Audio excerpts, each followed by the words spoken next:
Hello बच्चों, कैसे हो आप सब। आज के इस वीडियो लेक्चर में हम लोग पढ़ने वाले हैं क्लास 10 ज्योग्राफी का चैप्टर वाटर रिसोर्सेज। आप लोग कई दिनों से मुझे कमेंट्स में लिख के बोल रहे थे कि सर इस चैप्टर के ऊपर वीडियो बना देना। फाइनली इस चैप्टर के ऊपर वीडियो आ गया है और इस वीडियो को आप लोग पूरा एंड तक देखना, बिकॉज इस वीडियो में मैंने सारे ही चैप्टर के की पॉइंट्स और जितने भी इंपॉर्टेंट पॉइंट्स हैं सारे कवर करने की कोशिश की है। तो बीच से मत छोड़ना, पूरा वीडियो एंड तक देखना। और स्टार्ट करने से पहले अगर आप लोगों ने अभी तक इस वीडियो को लाइक नहीं किया तो इस वीडियो को लाइक कर देना, एंड अगर चैनल पर नए हो तो चैनल को सब्सक्राइब भी करना। तो चलो शुरू करते हैं। तो सबसे पहले हम बात कर लेते हैं कि इस चैप्टर में हमें क्या क्या पढ़ना है। तो बात करें इसके सिलेबस की, तो आईसीएससी के सिलेबस के अकॉर्डिंग, आईसीएससी क्लास 10 के सिलेबस के अकॉर्डिंग हमें पढ़नी है 3 चीज़ें। पहली चीज़ कि वाटर रिसोर्सेज, यानी कि वाटर के सोर्सेज कौन कौन से हैं, वो कहाँ कहाँ से हमें मिलता है। तो पहली चीज़ सोर्स के बारे में पढ़ना है। सेकेंड थिंग इज हमें पढ़ना है need for conservation and conservation practices, क्या ज़रूरत है पानी को बचाने की और कौन कौन से तरीकों से उसका कंजर्वेशन किया जाता है, ये हमें पढ़ना है सेकेंड पार्ट में। फिर third part of this chapter है इरिगेशन। इरिगेशन क्या होता है, उसका importance and various methods. Methods में हमें कौन कौन से मेथड्स पढ़ने हैं, wells, canals, tanks, drip irrigation and sprinkler irrigation. और तीनों को हमें इस रिस्पेक्ट में देखना है कि तीनों क्या होते हैं, वो कौन कौन से एरिया में पाए जाते हैं या कौन कौन से एरिया में उन मेथड्स का यूज होता है और किन कंडीशंस में हम उन मेथड्स का यूज करते हैं और साथ में उनके एडवांटेजेस क्या हैं। तो ये सारी चीज़ें हमें इस चैप्टर में देखनी है। तो पहले हम बात करेंगे सोर्सेज की कि कहाँ कहाँ पे कौन कौन सी जगह पे हमें वाटर रिसोर्सेज मिलते हैं, कौन कौन से सोर्सेज से। एंड सेकंड चीज़ हम पढ़ेंगे need for conservation and conservation practices के बारे में। एंड थर्ड पार्ट में हम पढ़ेंगे इरिगेशन प्रैक्टिसेस के बारे में। तो चलो सबसे पहले हम स्टार्ट करते हैं सोर्सेज से, और उससे पहले हम ये देखते हैं कि एक्चुअल में वाटर रिसोर्स का मतलब क्या होता है। व्हाट इज वाटर रिसोर्स, सबसे पहला सवाल तो यही है। बात करें अगर वाटर रिसोर्सेज की, ये वाटर रिसोर्स नहीं है एक्चुअली। वाटर रिसोर्स यहाँ पे अगर आप पूरी स्क्रीन पे देख रहे हो तो मेरे पीछे जो बैकग्राउंड लगा हुआ है ये एक वाटर रिसोर्स है। तो इसको हम वाटर रिसोर्स इसलिए नहीं कह सकते, ये एक्चुअली वाटर बॉटल है और इसके अंदर वाटर है, लेकिन ये वाटर रिसोर्स नहीं कहलाएगा। क्यों? बिकॉज रिसोर्स का मतलब होता है एक बहुत बड़ा कलेक्शन, बहुत बड़ा संग्रह हो किसी चीज़ का। जैसे कि आपके कोल के रिसोर्सेज होते हैं, पेट्रोलियम के रिसोर्सेज होते हैं, उसी तरह वाटर भी जहाँ पे बल्क में प्रेजेंट हो, बहुत ज़्यादा मात्रा में प्रेजेंट हो, उसको हम कहेंगे that it is a water resource. Resource का मतलब ये छोटी सी बॉटल नहीं है। कोई आपसे कहते ये वाटर रिसोर्स है तो ये नहीं होगा, बिकॉज रिसोर्स का मतलब होता है बहुत बड़ा कलेक्शन हो किसी चीज़ का एक जगह पे और जिसको हम यूज़ कर सकें अपने पर्पस के लिए, तो उसको हम बोलेंगे रिसोर्स। यहाँ पे वाटर रिसोर्स का मतलब क्या होगा, the term water resource refers to any of the entire range of natural waters, मतलब बल्क में वाटर प्रेजेंट हो उस पूरे एंटायर रेंज को हम कहेंगे that occurs on the earth and are of potential use to the living beings. तो पहली चीज़ तो वाटर बल्क में प्रेजेंट होना चाहिए किसी एक पर्टिकुलर जगह पे, उसको हम रिसोर्स में काउंट करेंगे। और सेकंड चीज़ वो हमारे यूज़ का भी होना चाहिए, that is called water resources. अब आप नाले के पानी को वाटर रिसोर्स नहीं कह सकते हो बिकॉज वो हमारे किसी यूज़ का नहीं है। तो नदी के पानी को हम कह सकते हैं that river is a water resource, लेकिन नाले का पानी या सीवर लाइन को आप नहीं कह सकते वाटर रिसोर्स बिकॉज वो हमारे यूज़ का नहीं है। राइट? तो रिसोर्स का मतलब देखो दो चीज़ है, पहली चीज़ कोई चीज़ बल्क में प्रेजेंट हो और सेकंड चीज़ वो हमारे यूज़ की भी हो। That is called a resource, और वाटर रिसोर्स यहाँ पे ये है। और जैसे कि आप इस इमेज में देख सकते हो, ये जो रिवर फ्लो हो रही है ये बेसिकली एक तरह का वाटर रिसोर्स है। अब हम देखते हैं कि अर्थ पे कितना वाटर एक्चुअल में प्रेजेंट है। बात करें अगर अर्थ की, आप सबने अर्थ का इमेज तो देखा ही होगा एटलीस्ट, और गूगल मैप्स पे अगर खोला होगा तो उस पर भी देखा होगा। अर्थ के चारों तरफ, यानी कि अर्थ के सरफेस पे ऑलमोस्ट 70% के आसपास पानी है और 30% के आसपास लैंड एरिया है, अप्रॉक्सीमेटली लगभग। और अगर हम बात करें पानी की, तो पानी बहुत ज़्यादा मात्रा में प्रेजेंट है अर्थ पे, लेकिन इसमें एक दिक्कत भी है, हर अच्छाई के साथ कोई बुराई तो होती है। पानी इतनी ज़्यादा मात्रा में प्रेजेंट तो है, लेकिन उसमें से हमारे यूज़ के लिए सिर्फ 3% पानी है। क्यों? बिकॉज 97%, हम पानी की बात करें जो 70% वाटर था, उस 70% में से 97% इज सॉल्टी वाटर या फिर ओशन वाटर, जिसका हम यूज़ नहीं कर सकते। ठीक है? तो ओशन वाटर हमारे किसी काम का नहीं है। क्यों? क्योंकि उसको हम पी नहीं सकते, उससे हम नहा नहीं सकते, उससे हम कपड़े नहीं धो सकते। हमारे किसी काम का सी वाटर नहीं है जनरल पर्पज़ के लिए, और किसी काम के लिए हो सकता है, बट ओशन वाटर सलाइन होता है या सॉल्टी होता है, तो हमारे किसी डायरेक्ट यूज़ का नहीं है। बात करें रिमेनिंग 3% की, तो जो रिमेनिंग 3%, सोच के देखो कितना सारा वाटर प्रेजेंट है, लेकिन उसका सिर्फ 3% हमारे यूज़ का है रिमेनिंग वाटर। अब इस रिमेनिंग वाटर के साथ भी कुछ दिक्कत है कि जो रिमेनिंग 3% है उसमें से भी 2.3% पोलर आइस कैप्स में पूरा जमा हुआ है, यानी कि उसको हम यूज़ नहीं कर सकते। हाँ, बर्फ़ का गोला बना के खा सकते हो उसका, लेकिन कितने गोले खाओगे? तो obviously polar ice caps poles पे प्रेजेंट है और 2.3% ऑफ दिस वाटर, जो 3% पानी है हमारा शुद्ध पानी, वो जमा हुआ है, उसको हम यूज नहीं कर सकते। उसके बाद अब जो बचा खुचा पानी हुआ 0.66%, वो ग्राउंड वाटर है, यानी कि अंडरग्राउंड प्रेजेंट है, उसको हम सबमर्सिबल लगा के थोड़ा थोड़ा निकाल सकते हैं। और बाकी जो 0.03% है, 0.03%, 100% का इतना सा बचा बस, वो है fresh water in rivers, lakes and streams. तो बेसिकली जितना वाटर हम देखते हैं रिवर्स में, लेक्स में और स्ट्रीम्स वगैरह में, वो सिर्फ 0.03% है of the total water present on the entire earth. So basically इतना परसेंटेज ऑफ वाटर हमारे यूज के लिए बचा हुआ है। सो बस इतना सा पानी हमारे यूज का है, बाकी सारा है लेकिन हम उसका डायरेक्ट यूज नहीं कर सकते हैं। सो अब हम देखते हैं कि हमारे वाटर के सोर्स कौन कौन से हैं। सो बात करें सोर्स की, पानी हमें कहाँ कहाँ से मिल सकता है जो हमारे यूज का हो। So basically there are two sources of fresh water. Fresh water की हम बात कर रहे हैं। एक तो होता है सरफेस वाटर और दूसरा होता है हमारा ग्राउंड वाटर। सरफेस वाटर नाम से ही पता लग रहा है, वो वाटर जो हमारा सरफेस पे प्रेजेंट हो, यानी कि जैसे रिवर्स हो गए, स्ट्रीम्स हो गए, लेक्स हो गए, पॉन्ड्स हो गए, ये सब होते हैं सरफेस वाटर के एग्जाम्पल। और बात करें ग्राउंड वाटर की, तो ग्राउंड वाटर का मतलब जो जमीन के नीचे प्रेजेंट हो, तो ये आपका अंडरग्राउंड वाटर हो गया। और एक्विफर्स होते हैं, जो जमीन के नीचे वाटर प्रेजेंट होता है ऐसे, उसको हम बोलते हैं एक्विफर। यहाँ पे आप इमेज में देख सकते हो। सो जमीन के नीचे अगर पानी प्रेजेंट है तो वो ग्राउंड वाटर सोर्स हो गया, और अगर सरफेस के ऊपर प्रेजेंट है तो वो हमारा सरफेस वाटर हो गया। अब इस पे एमसीक्यू बन सकता है, तो इसलिए इसको दिमाग में रखना। फिर आते हैं अगले पॉइंट पे, that what is the need for conservation of water. ऐसी क्या जरूरत आन पड़ी कि हमें वाटर का कंजर्वेशन करना पड़े, क्या ऐसी जरूरत है? तो देखते हैं कि करके। सो पहली चीज, फर्स्ट थिंग, जो कि बहुत ही इंपॉर्टेंट पॉइंट है मेरे हिसाब से, that is increase in human population. और इंक्रीज इन ह्यूमन पॉपुलेशन से क्या हुआ है कि डिमांड बढ़ी है फूड के लिए भी और प्रोडक्ट्स के लिए भी, और साथ साथ पानी के लिए भी।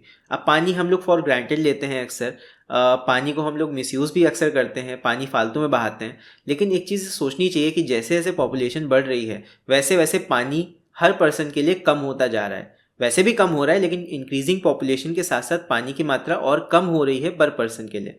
सो इसीलिए जैसे जैसे ह्यूमन पॉपुलेशन बढ़ रहा है वैसे वैसे पानी की मात्रा हमारे यूज़ के लिए कम होती जा रही है। Water is becoming scarce, so scarcity of water बढ़ती जा रही है।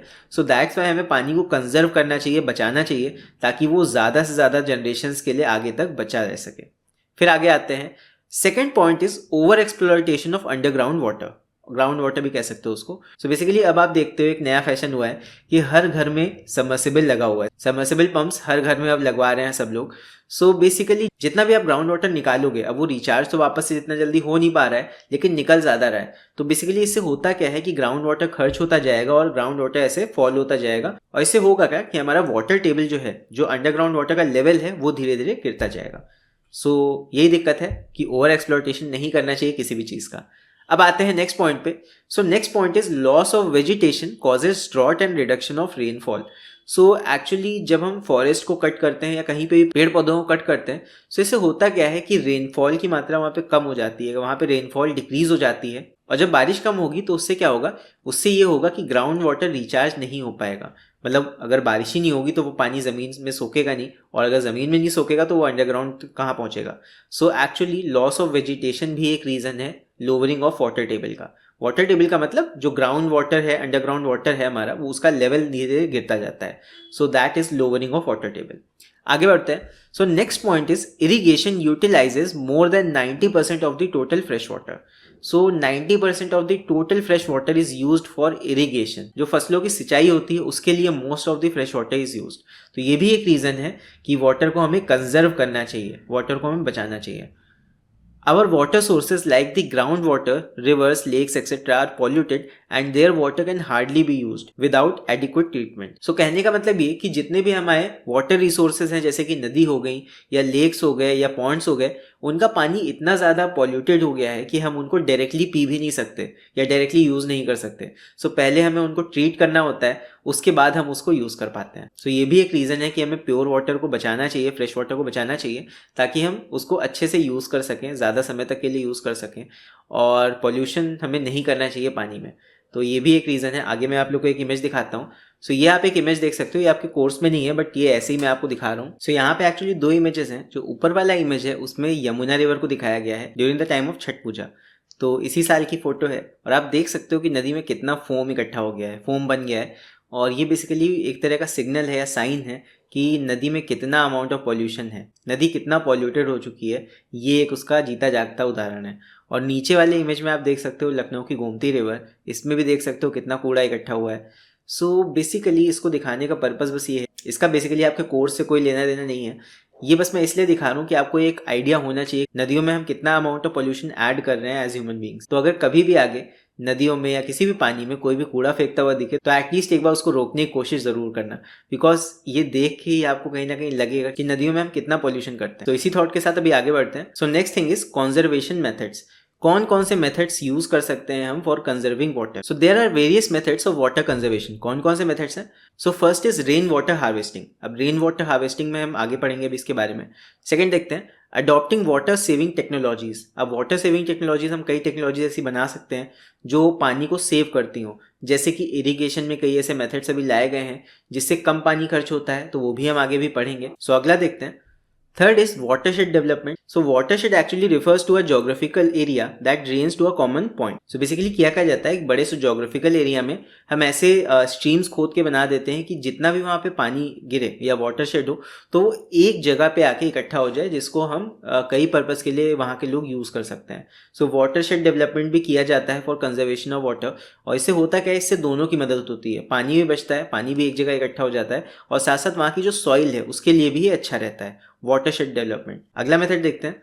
सो नेक्स्ट इज वाटर रिसाइकलिंग। आप पानी को बार बार यूज कर सकते हो, जैसे कि मान लो आपने किसी एक चीज को धोने के लिए पानी का यूज किया और वो ज्यादा गंदा नहीं हुआ तो आप उसको दोबारा यूज कर सकते हो। और दूसरी चीज, जैसे मान लो आपने कोई वाटर यूज कर लिया, वो गंदा हो गया, तो उसको आप दोबारा से प्योरीफाई करके यूज कर सकते हो। ऐसा कई जगहों पे किया भी जाता है और पानी को रिसाइकिल किया जाता है, ट्रीट किया जाता है कई प्रोसेसेस से, और उसके बाद जब वो प्योर हो जाता है तब उसको हम फिर से यूज करते हैं। So water recycling is also a good practice. So next is prevention of pollution of water. ये सबसे ज्यादा इंपॉर्टेंट है, बिकॉज ये आप कर सकते हो कि पानी में कोई भी पॉल्यूशन ना करो, कोई भी ऐसी चीज पानी में मत फेंको जिससे पॉल्यूशन कॉज हो।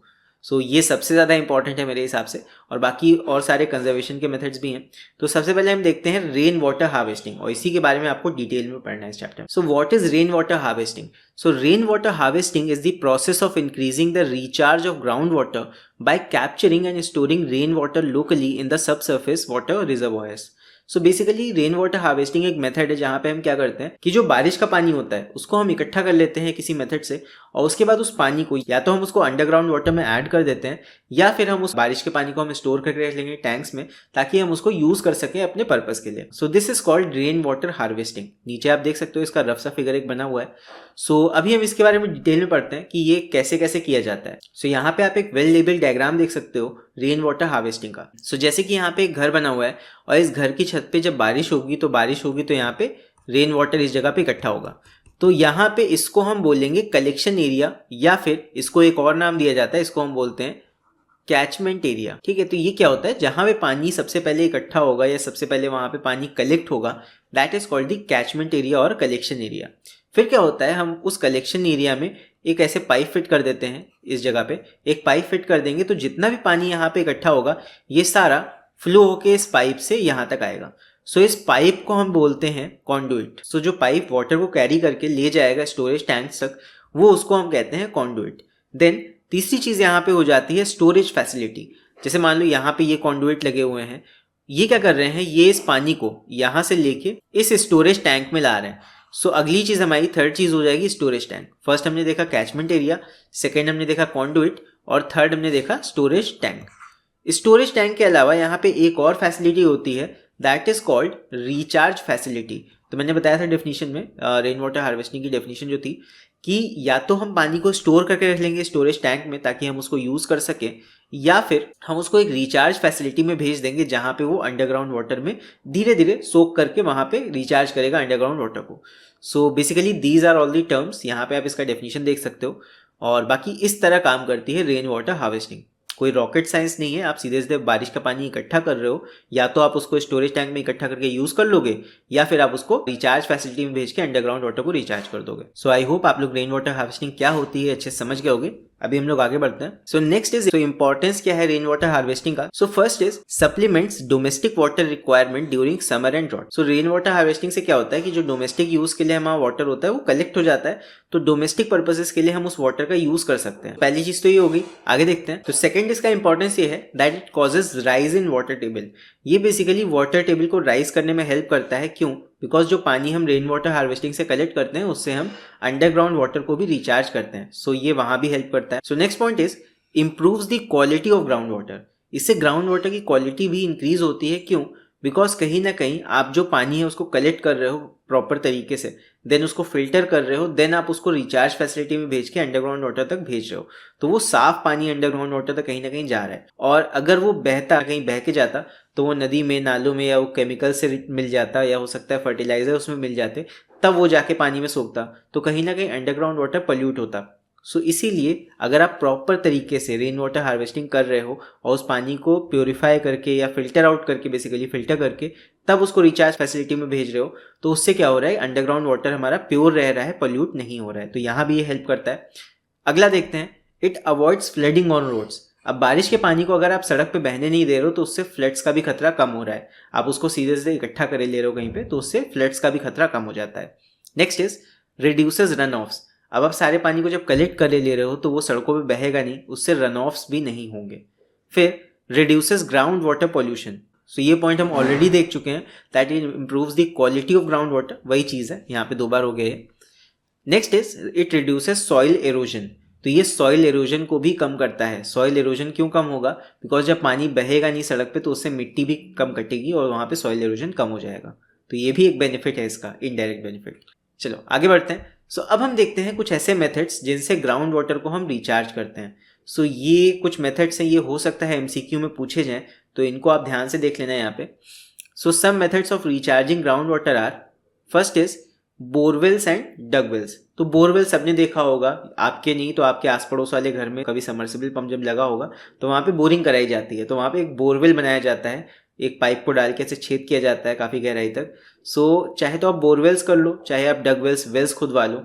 तो बोरवेल्स और डगवेल्स की हेल्प से अंडरग्राउंड वाटर को हम रिचार्ज कर सकते हैं। उसके अंदर आप पानी डालते जाओगे और वो धीरे धीरे सोख करके ज़मीन के पानी में मिलता जाएगा। नेक्स्ट मेथड देखते हैं, नेक्स्ट इज रिचार्ज पिट। अब ये थोड़ा नया मेथड है। सो रिचार्ज पिट कुछ ऐसा होता है, ये बेसिकली ज़मीन में खोद दी जाती है और इसके चारों तरफ ऐसे पक्की दीवार बना दी जाती है छोटी सी। तो यहाँ पे और थोड़े थोड़े इंटरवल्स पे ओपनिंग या पाइप्स दे दिए जाते हैं। सो इसको हम बोलते हैं रिचार्ज पिट। क्या होगा, जब बारिश होगी तो पानी आके इसके अंदर इकट्ठा होगा, जिसमें धीरे धीरे पानी सोखता रहेगा और वो अंडरग्राउंड वाटर तक पहुंच के उसको रिचार्ज करेगा। सो ये भी एक मेथड है। नेक्स्ट देखते हैं परकोलेशन पिट्स और सोकअवेज। सो ये बेसिकली 30 सेंटीमीटर डायमीटर के होल्स होते हैं जिनको हम 3 to 10 मीटर से गहरा खोद देते हैं। इसके नाम से ही देखो, सोकअवेज इसको बोलते हैं। सो इसके नाम से ही पता लग रहा है इसके अंदर पानी जमा होगा और वो धीरे धीरे जमीन के अंदर सोक होता जाएगा या एब्जॉर्ब होता जाएगा और वो अंडरग्राउंड वाटर तक पहुंच के उसको रिचार्ज कर देगा। सो ये भी एक मेथड है। नेक्स्ट देखते हैं रिचार्ज ट्रेंचेस। सो रिचार्ज ट्रेंचेस को इस तरह की एक नाली खोद दी जाती है जमीन के अंदर और उसके अंदर मिट्टी को हटा के वहां पे कई सारे पत्थर वहां डाल दिए जाते हैं। तो इससे क्या होता है, जब पानी बरसेगा तो पानी उन पत्थरों के बीच में जज्ब हो जाएगा, एब्जॉर्ब हो जाएगा और वो धीरे धीरे एब्जॉर्ब करा जाएगा बैकग्राउंड। सो वो पहुंच जाएगा अंडरग्राउंड वाटर तक और उसको रिचार्ज कर देगा। सो ये भी एक मेथड है। बहुत लंबी लंबी रिचार्ज ट्रेंचेस जैसे खोद दी जाती हैं और उसमें पेबल्स को भर दिया जाता है। सो ये भी एक मेथड है। नेक्स्ट देखते हैं, next is permeable surfaces. So permeable surfaces क्या होती हैं, जैसे मान लो आपने ग्रास के थोड़े थोड़े पैचेस बना दिए, आपने कोई पक्का प्लास्टर नहीं किया, थोड़े थोड़े ऐसे गैप्स छोड़ दिए और वहाँ पे थोड़ी घास लगा दी। तो इससे क्या होता है, मिट्टी भी नहीं कटती है और वहाँ पे जब पानी बरसेगा ऐसे सरफेस पे तो मिट्टी उसको एब्जॉर्ब कर लेगी और वो कहीं ना कहीं अंडरग्राउंड वाटर तक पहुँच जाएगा वो पानी। तो इससे भी हेल्प मिलती है अंडरग्राउंड वाटर को रिचार्ज करने पे। आप कहीं पे सरफेस बनाओ तो उसको पूरा ऐसे प्लास्टर मत करवाओ, वहाँ पे थोड़ा सा ऐसे ज़मीन पे थोड़े थोड़े पैचेस में ग्रास लगा दो। सो इसको बोलते हैं परमिएबल सर्फेसेस। नेक्स्ट देखते हैं पोरस टाइल्स। अब नए ज़माने में कुछ टाइल्स भी ऐसे बनाए गए हैं, डेवलप किए गए हैं जो पानी को एब्जॉर्ब कर सकते हैं। तो आप वहाँ पे पोरस टाइल्स लगवाओ जहाँ पे पानी अगर बरसेगा तो वो उनको एब्जॉर्ब कर लेगा और कहीं ना कहीं वो पानी बहने की जगह ग्राउंड तक पहुँच जाएगा। So these are the methods of recharging ground water. अभी आगे देखते हैं। So next are some facts, और ये फैक्ट्स मैं कहूँगा बहुत इंपॉर्टेंट हैं, हो सकता है एमसीक्यू में ये आपसे पूछे जाएं। सो ऐसा नहीं है कि वाटर कंजर्वेशन हम अभी से कर रहे हैं, हमारे जो पूर्वज थे एंशियंट टाइम्स में वो भी वाटर कंजर्वेशन करते थे। So water has been harvested in India from ancient times, बहुत ही पुराने टाइम से लोग ऐसा करते आए हैं। So the water storing mechanisms was known by different names in different areas.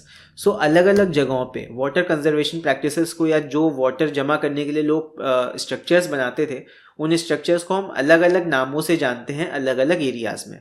तो जैसे कि वेस्टर्न हिमालयाज की बात करें तो वेस्टर्न हिमालयाज में हमें जो स्ट्रक्चर्स मिलते हैं उनको हम बोलते हैं खत्री और कोहल। उसके बाद गैंजेटिक प्लेन्स में यानी कि प्लेन एरियाज में हमें बाउलीज मिलती हैं और डिगीज मिलती हैं। बाउलीज, अगर आप लोग लखनऊ में रहते होगे तो आप लोग बड़े इमामबाड़े में गए होंगे, वहाँ पे शाही बावली है। तो बावली का मतलब एक तरह का वेल होता है, तो ये भी पुराने ज़माने में लोग बनवाते थे ताकि वहाँ पे पानी जमा हो सके और ज़रूरत के समय में हम उसका यूज़ कर सकें। और सेंट्रल इंडिया में देखें, सेंट्रल इंडिया में हमें जोहाट्स मिलते हैं। फिर डेक्कन प्लेट्यू, साउथ साइड में चले जाओगे आप तो वहाँ पे भंडारास मिलते हैं, उनका नाम भंडारास होता है, जो स्ट्रक्चर्स होते हैं वहाँ पे पानी को जमा करके रखने के लिए।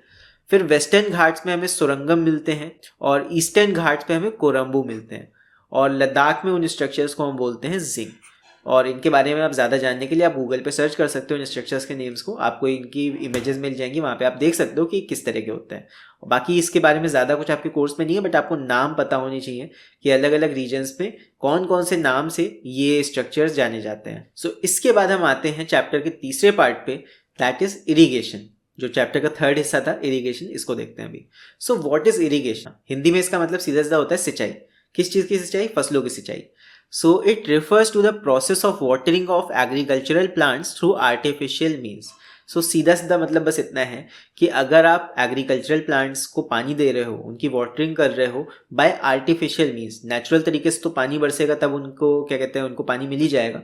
लेकिन अगर आप आर्टिफिशियल तरीके से मैनुअली उनको पानी प्रोवाइड कर रहे हो या उनकी सिंचाई कर रहे हो, so that is called irrigation. ये कहाँ कहाँ से कैसे कैसे की जाती है? आप इसको कुएं से कर सकते हो, वेल्स का यूज़ कर सकते हो, टैंक्स का यूज़ कर सकते हो, ट्यूबवेल लगा सकते हो, कई खेतों में ट्यूबवेल लगा होता है, कई गांव में कैनाल्स भी लाई गई हैं, कैनाल्स खोद के लाई गई हैं, उनका यूज़ किया जाता है। सो कई तरीके हैं जिनकी मदद से आप इरीगेशन कर सकते हो। सो अब हम देखते हैं कि what is the importance of irrigation.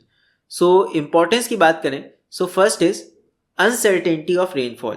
Basically importance क्या, बेसिकली नीड हम कह सकते हैं कि क्यों ज़रूरत पड़ी इरीगेशन की और इससे क्या बेनिफिट होगा। सो पहली चीज़ है अनसर्टेनिटी ऑफ रेनफॉल। क्या होता है कि पूरे इंडिया में पहली बात, कई एरियाज़ में तो बहुत रेनफॉल होती है, लेकिन कई एरियाज़ में कम होती है और कई एरियाज़ में तो एकदम नहीं होती। तो जहाँ कम भी होती है वहाँ पे भी सर्टेन नहीं रहता। मान लो आपको कोई फसल उगानी है और आपको पानी की ज़रूरत है, तो आप क्या भरोसे बैठे रहोगे बारिश के कि बारिश होगी तो मेरी फसलों की सिंचाई होगी? ऐसा नहीं कर सकते आप, क्योंकि अगर मान लो उस पर्टिकुलर टाइम बारिश नहीं हुई तब तो आपकी फसल सूख जाएगी। सो अनसर्टेनिटी रहती है, आप अनश्योर हो कि पानी बरसेगा कि नहीं बरसेगा। तो मान लो नहीं बरसा, तब तो आपको पानी चाहिए ना, तब तो आपको इरिगेशन करना पड़ेगा।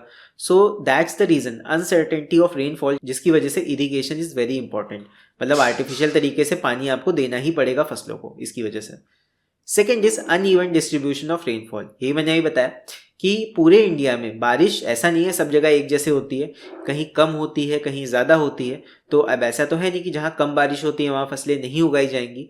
सो इसीलिए अनइवन डिस्ट्रीब्यूशन की वजह से भी जिन एरियाज में बारिश कम होती है वहाँ पे आपको आर्टिफिशियली क्रॉप्स को पानी देना पड़ेगा। अगला देखते हैं क्रॉप रिक्वायरमेंट। अब हर क्रॉप की रिक्वायरमेंट अलग होती है। Different crops require different quantities of water at different times for their growth.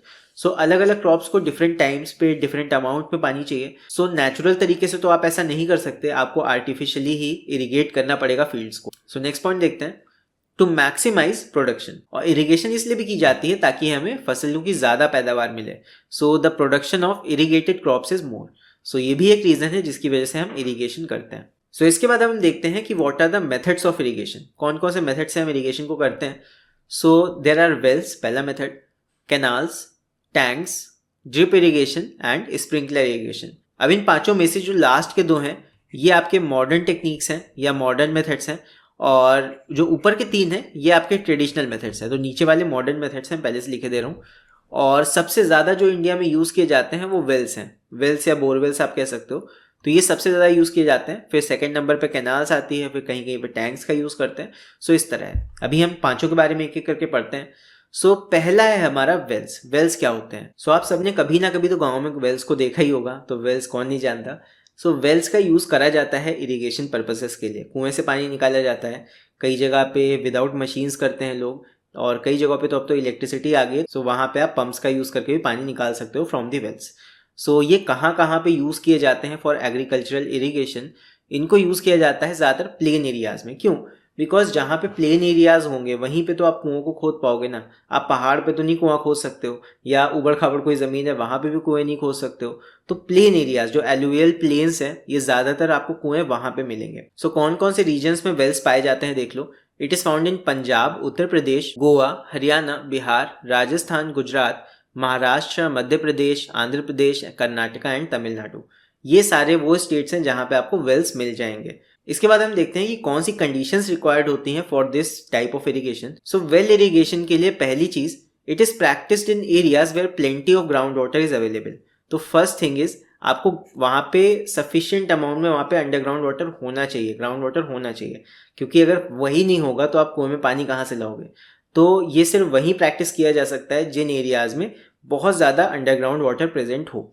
Second thing is the depth of water table does not exceed 15 metre.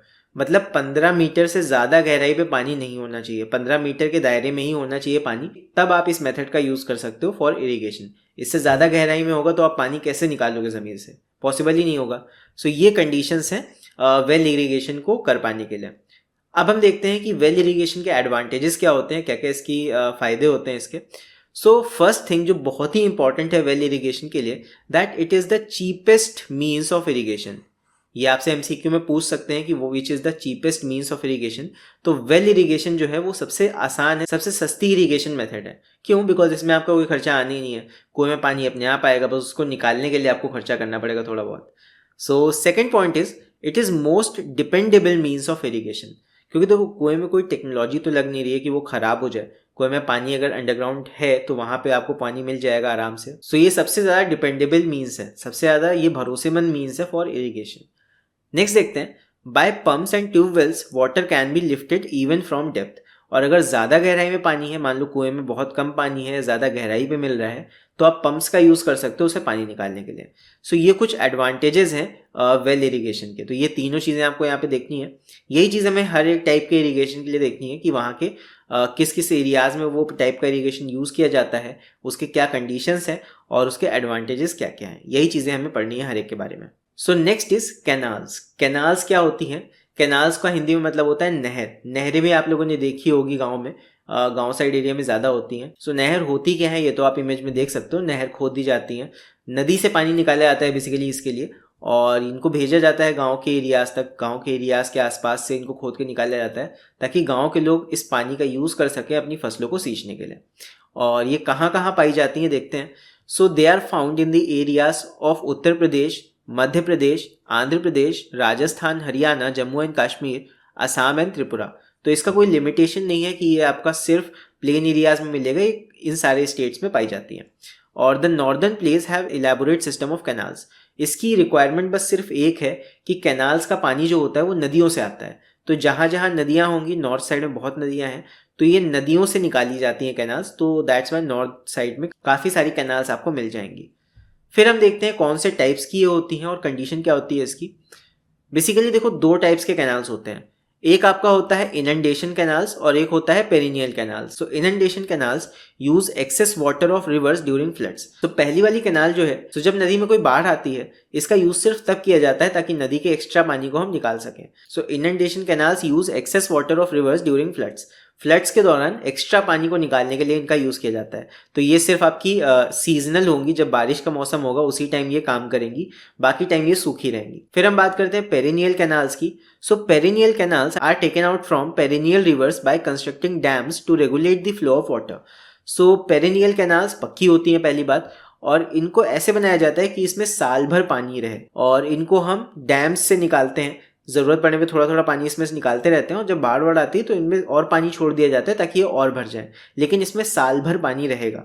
सो ये होती हैं पेरिनियल कैनाल्स। और condition वही है कि इनको रिवर्स के आसपास ही बनाया जाता है, रिवर्स से ही पानी निकालना है, तो रिवर्स ही इनका मेन वो है, सोर्स है, तो रिवर के आसपास ही ये पाई जाएंगी। फिर हम देखते हैं कि कैनाल्स का एडवांटेज क्या है। So first advantage is it is the right substitute of rainfall. So rainfall का सबसे आसान सब्सटीट्यूट यही है। आप बारिश नहीं हो रही है, आप कैनाल से पानी ले लो, कैनाल में आपको कुछ लगाने की भी ज़रूरत नहीं है, आप उससे ऐसे गड्ढा खोद के ले आओ, पाइप लगा के ले आओ, सप्लाई आपके खेत तक आ जाएगी।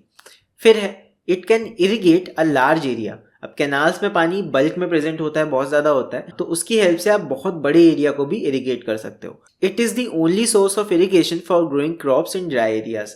अब जो सूखे एरियाज है जहाँ पे अंडरग्राउंड वाटर है ही नहीं या बहुत गहराई पे है, वहाँ पे ये सिर्फ एक सोर्स बचता है, कैनाल्स ही एक सोर्स बचते हैं for the purpose of irrigation. So canals काफ़ी इंपॉर्टेंट हो जाते हैं। तो ये है कैनाल्स। आई होप समझ में आया होगा कैनाल्स के बारे में आपको। अब इसके बाद देखते हैं हम लोग third method of irrigation, that is tanks. Tanks आपको मिल जाएंगे पेनिनसुलर इंडिया में, साउथ साइड में और डेक्कन रीजन में। सो बेसिकली टैंक्स जो होते हैं, बड़े बड़े स्ट्रक्चर्स बना दिए जाते हैं, चारों तरफ से दीवार बना दी जाती है, पक्के टैंक्स बना दिए जाते हैं। सो इसमें क्या होता है, बारिश के टाइम पानी जमा कर लिया जाता है, और जब बारिश नहीं होती है तब इस पानी का हम यूज करते हैं for various irrigation purposes. So peninsular India में ये पाया जाता है, including Maharashtra and Gujarat. So in states में पाया जाएगा। डेक्कन रीजन में आंध्र प्रदेश, तेलंगाना में एंड तमिलनाडु में। सो इन पर्टिकुलर स्टेट्स में टैंक्स आपके पाए जाते हैं। सो अब देखते हैं कंडीशंस कि टैंक्स को बनाने का कंडीशन क्या है। Rivers of Deccan are not snow fed and are mainly dependent on rain water. So जो डेक्कन रीजन्स की रिवर्स होती हैं वो ग्लेशियर्स से नहीं निकलती हैं, उनको पानी मिलता है रेनफॉल से। सो बेसिकली जहाँ पे भी ऐसा कुछ है, वहाँ पे जब बारिश नहीं होगी तब नदियों में पानी भी नहीं होगा या बहुत ही कम होगा, तो आप पानी कहाँ से लाओगे। सो ऐसे रीजन्स में जहाँ पे नदियों में भी पानी सूख जाता है जब बारिश नहीं होती है, वहाँ पे आपको टैंक्स बना के उनका यूज़ करना ही पड़ेगा। सो नेक्स्ट थिंग इज, आपको टैंक्स बनाने के लिए ऐसा टेरेन चाहिए, ऐसा नेचुरल टेरेन चाहिए जहाँ पे टैंक्स को आसानी से बनाया जा सके। जैसे कि डेक्कन रीजन की हम बात करें तो वहाँ पे काफ़ी पथरीली ज़मीन है, वहाँ पे काफ़ी पत्थर प्रेजेंट है, तो उनका यूज़ करके आसानी से टैंक्स को बना सकते हो। आप रेतीली ज़मीन पे टैंक्स नहीं बना सकते, वहाँ तो पानी डालोगे पानी सारा सूख जाएगा। तो उसके लिए टेरेन या ज़मीन भी ऐसी होनी चाहिए जहाँ पे टैंक्स को आसानी से बनाया जा सके। So it is the condition. फिर आते हैं एडवांटेजेस पे। So what are the advantages of a tank? In the large stretches of the Indian plateau, due to hard rocky terrain, wells and canals are difficult to construct, so only tank irrigation is feasible. So जो Deccan reason है या Indian plateau region है, वहाँ पे hard Rocky terrain है, मतलब वहाँ की ज़मीन बहुत पथरीली है। अभी मैंने बताया, तो पथरीली ज़मीन में आप वेल्स नहीं बना सकते। तो ना वहाँ पे वेल्स बन सकते हैं, ना वहाँ पे कैनाल्स बन सकते। सो इससे क्या हुआ कि वहाँ पे जब आप पथरीली ज़मीन पे ना कुएं खोद सकते हो, ना आप कैनाल्स खोद सकते हो, तो वहाँ पे सिर्फ आप टैंक्स का यूज़ कर सकते हो for the purpose of irrigation या वाटर कंजर्वेशन के लिए। सो टैंक्स का ही यूज़ वहाँ पे पॉसिबल है। So only tank irrigation is feasible. So इसी को बनाया जा सकता है वहाँ पे। So that's why in areas में टैंक्स का काफ़ी यूज़ किया जाता है। फिर आगे देखते हैं। So next is drip irrigation. अब ये एक मॉडर्न मेथड है ऑफ इरिगेशन, ने स्टार्टिंग में बताया था। So drip irrigation it is the most advanced and efficient method of irrigation. ये चीज़ आप लोग याद रखना, ये भी एमसीक्यू के लिए इंपॉर्टेंट है। Most advanced and efficient method of irrigation कौन सा है? Drip irrigation. Second point is usually use to irrigate fruits and vegetables. तो फ्रूट्स एंड वेजिटेबल्स को इरिगेट करने के लिए यूज करते हैं। इसमें बेसिकली हम करते क्या है ये देख लो। ड्रिप इरिगेशन का मतलब ये है कि ड्रॉप बाय ड्रॉप ऐसे पाइप से आप पानी पहुंचा रहे हो, और आप पानी वहां पे पहुंचा रहे हो जहां पे उसकी एक्चुअल नीड है। आप पूरी जमीन में पानी डाल दोगे, वो जड़ तक ही ना पहुंचे, क्या फायदा। सो आप क्या करोगे, आप पाइप्स को बिछा दोगे। यहाँ पे आप देख सकते हो डायग्राम में, आप पाइप्स को बिछा दोगे इस तरह, और जहां जहां पे पेड़ हैं वहां पे आप पाइप्स में छोटे छोटे छेद कर दोगे। तो ड्रॉप बाय ड्रॉप क्या होगा, पानी वहीं पे डायरेक्ट पहुंचेगा जहां पे उसकी जरूरत है, यानी कि पेड़ के जड़ पे। सो इससे होता क्या है, इससे पानी बचता है। अभी हम आगे एडवांटेज में देखेंगे। So this system consist of perforated pipes. Perforated मतलब छेद वाले pipes, that are placed between rows of crops और buried along their root lines and give water directly onto the crops. सो यहाँ पे देखो मेथड लिखा हुआ है साफ साफ कि यहाँ पे पाइप्स लगा दिए जाते हैं रोज में और क्रॉप्स के बीच में, और वहाँ पे छेद कर दिए जाते हैं। इससे क्या होता है, जहाँ जहाँ पे छेद है उनकी रूट्स के पास में पाइप में छेद किया गया है, तो वहाँ पे डायरेक्ट रूट्स तक पानी पहुँच जाता है और पानी का वेस्टेज काफ़ी कम हो जाता है। सो इसके एडवांटेज यही है। So the advantages are water is used most efficiently, काफ़ी एफिशिएंट यूज़ होता है वाटर का यहाँ पे, और there is no loss of water by evaporation. आप खुले में तो पानी डाल नहीं रहे हो, आप सिर्फ जड़ तक पानी पहुंचा रहे हो, और वो भी जड़ तक डायरेक्ट जा रहा है पानी। तो इससे क्या हो रहा है, लॉस ड्यू टू इवेपोरेशन जो है वो एकदम खत्म हो जाता है। सो ये फायदा है ड्रिप इरिगेशन का। सो आई होप ड्रिप इरिगेशन समझ में आ गया होगा आप लोग को। नेक्स्ट हम देखते हैं last method, that is sprinkler irrigation. So sprinkler irrigation ये भी एक मॉडर्न टेक्निक है। So it is often refer to as overhead irrigation. So ये चीज याद रखना है that it is also called overhead irrigation. Overhead irrigation क्यों, इसका मतलब देखो यहाँ पे आप फिगर में देख सकते हो स्प्रिंकलर्स लगे हुए हैं। स्प्रिंकलर्स का मतलब ऐसे पानी का छिड़काव करने के लिए पाइप के ऊपर एक छोटी सी मशीन लगी होती है। वो क्या करती है, चारों तरफ ऐसे घूम के पानी को ऐसे बौछार बना के ऊपर से फेंकती रहती है। सो पेड़ों तक पानी पहुंच रहा है, ऊपर से पहुंच रहा है, ऊपर से बारिश की तरह फुहार गिर रही है। सो इसीलिए हम इसको ओवरहेड इरिगेशन कहते हैं इस मेथड को। So in this method of irrigation, a pipe fitted with a nozzle on the top is used through which water is sprayed directly to the required plants. So यहाँ पे क्या किया जाता है, पाइप्स लगा दिए जाते हैं, यहाँ पे पाइप्स का यूज़ किया जाता है। फिर वहाँ पे पाइप्स में बीच बीच में नोजल्स लगा दिए जाते हैं, जिससे नोजल से पानी निकलता है और सीधे पेड़ों तक पहुँचता है, इस पेड़ों पे स्प्रे हो जाता है। सो इससे भी पानी काफ़ी एफिशिएंटली यूज़ होता है। लेकिन ड्रिप इरिगेशन की बात अलग थी, यहाँ पे उससे थोड़ा ज़्यादा पानी यूज़ होगा और डायरेक्टली प्लांट्स तक पानी पहुंचता है, बीच में वेस्टेज नहीं होता उसका। सो इसके एडवांटेजेस देख लेते हैं क्या है। There is no loss of water by seepage. Seepage नहीं होगा, पानी का एक्स्ट्रा पानी जाएगा ही नहीं खेत में, तो कहाँ से सीपेज होगा। और there is no loss of water by evaporation. Evaporation का भी लॉस कम हो जाता है बिकॉज यहाँ पे आप डायरेक्टली प्लांट्स तक पानी पहुंचा रहे हो direct. So I hope sprinkler irrigation भी समझ गए होगे आप लोग। सो इसी के साथ हमारा चैप्टर यहाँ पे खत्म होता है। So this is the end of lesson. इतने ही टॉपिक्स थे यहाँ पे और आई होप आप लोग को जितना भी मैंने यहाँ पे एक्सप्लेन करने की कोशिश की है सब कुछ समझ में आया होगा। और अगर कहीं पे भी कोई भी डाउट हो तो मुझे कमेंट्स में लिख के ज़रूर बताना। एंड साथ में ये भी बता सकते हो कि वीडियो आपको कैसा लगा। अगर वीडियो अच्छा लगा हो तो वीडियो को लाइक कर देना। एंड अगर चैनल पर नए हो तो चैनल को सब्सक्राइब भी कर लेना। और आप लोग चाहो तो मेरी वेबसाइट भी चेकआउट कर सकते हो, नीचे डिस्क्रिप्शन में आपको उसका लिंक मिल जाएगा। और आप लोग चाहो तो मुझे मेरी साइट पर जाकर सपोर्ट भी कर सकते हो। तो चलो मिलते हैं फिर अगले वीडियो में। Till then take care, see you and bye bye.